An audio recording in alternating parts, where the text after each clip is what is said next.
food co-ops are a type of consumer cooperative. Consumer cooperatives offer the same products as other stores, but usually more cheaply. It is therefore more economical to shop at a food co-op than at a supermarket. All right, so what is our conclusion here? That it's more economical to shop at a food co-op than at a supermarket. And what is our reasoning for saying that? That these like consumer cooperatives offer the same products at cheaper prices than supermarkets. Yeah, they offer the same product, but usually cheaper. Therefore, it's more economical. Is this a valid argument? No. No. So I see like why. Sorry. Well, in my mind, one of the things I kind of saw was I felt like it was a pretty big jump to say like that the same products at other stores are usually more cheap, and then jumping to say it's more economical to shop Right. at a food co-op. And why is there a jump between those two things? Like, or why do those two things not mean the same thing? Because just because they're more cheap than the supermarket doesn't mean that like the supermarkets could be like $100 for an apple and this might be like $99 for an apple, but it doesn't mean that like that's still like economical. Right. There's more things to like for things being there's more things like the cost of things other than the true price, right? So yeah, these How products do might we know that like how do we know that like the food co-op doesn't have like an entry fee of $50 in the supermarket? right. Or quality, or maybe you have to buy your own bags, right? Or maybe it takes a lot farther for you to drive there. So it's not more economical for you. Or maybe there's another like the supermarket has free daycare. And so you don't have to pay for daycare. So like there's Yeah. lots of things that go into it. The other flaw that I see here is food co-ops are a type of consumer co-ops.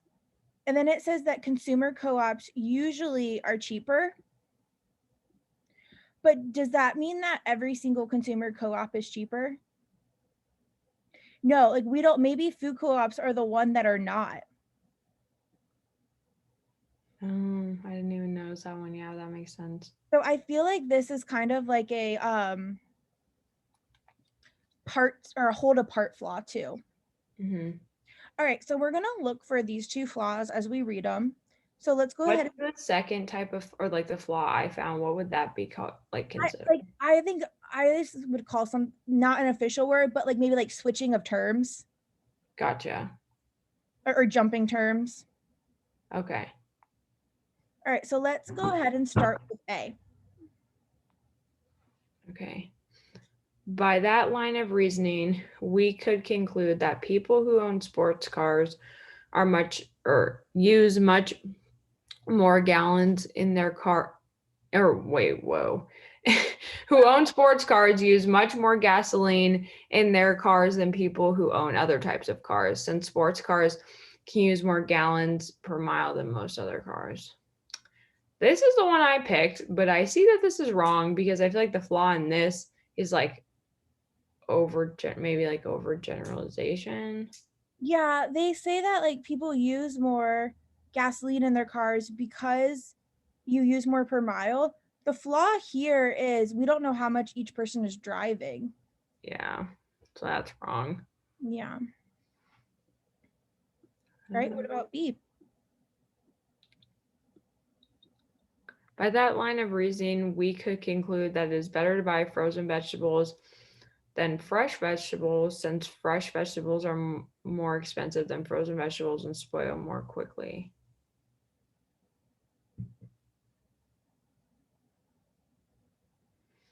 Maybe keep it.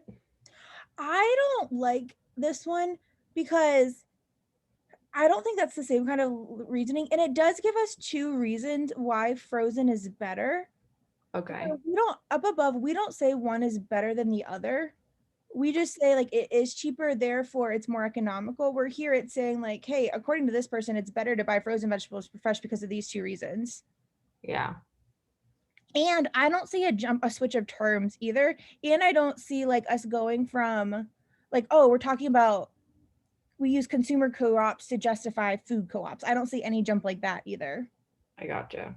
Like where I would have to say, like, I feel like for that to happen in this one, it would have to say like it's better to buy it's typically better to buy frozen vegetables and fresh vegetables.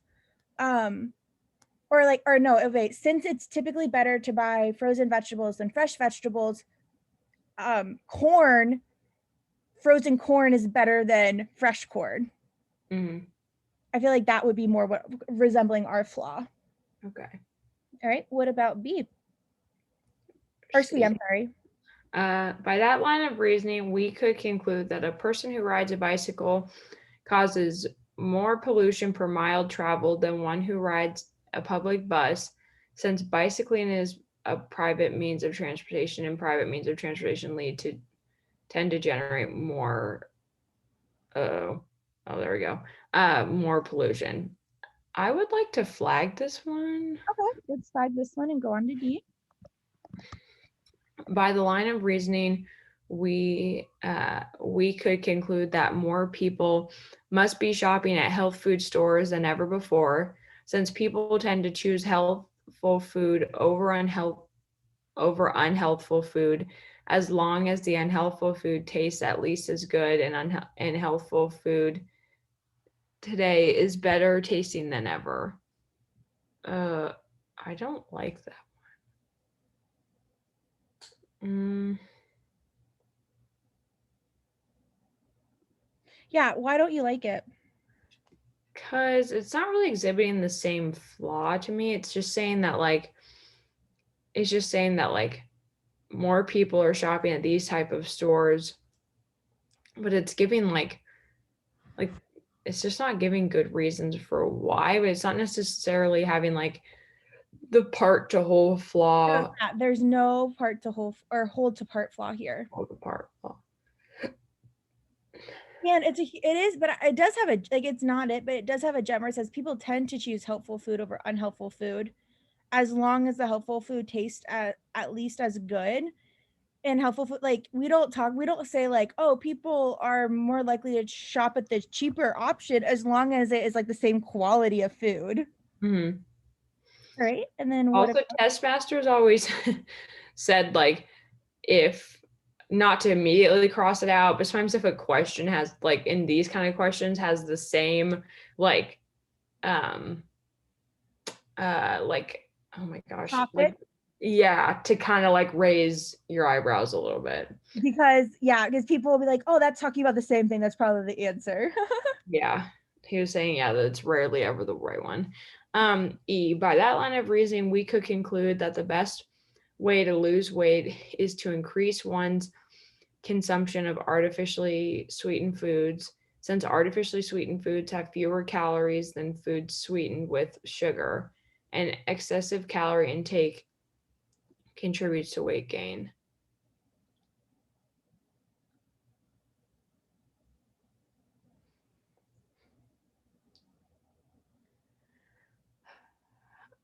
I'm kind of on the fence because at least like on this one, I feel like there's a flaw by it saying like that you're making this assumption. What is our conclusion in E? Um, the best way to lose weight is to increase one's consumption of artificially sweetened foods. And what's our reason for saying that? Artificially sweetened foods have fewer calories than foods sweetened with sugar, and excessive calorie intake contributes to weight gain. So what kind of flaw is here?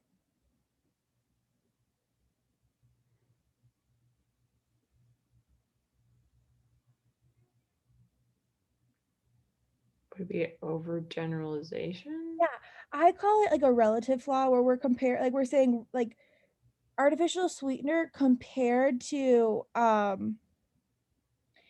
just because artificial sweetener has fewer calories than food sweetened with sugar, does that mean it's the best way to lose weight?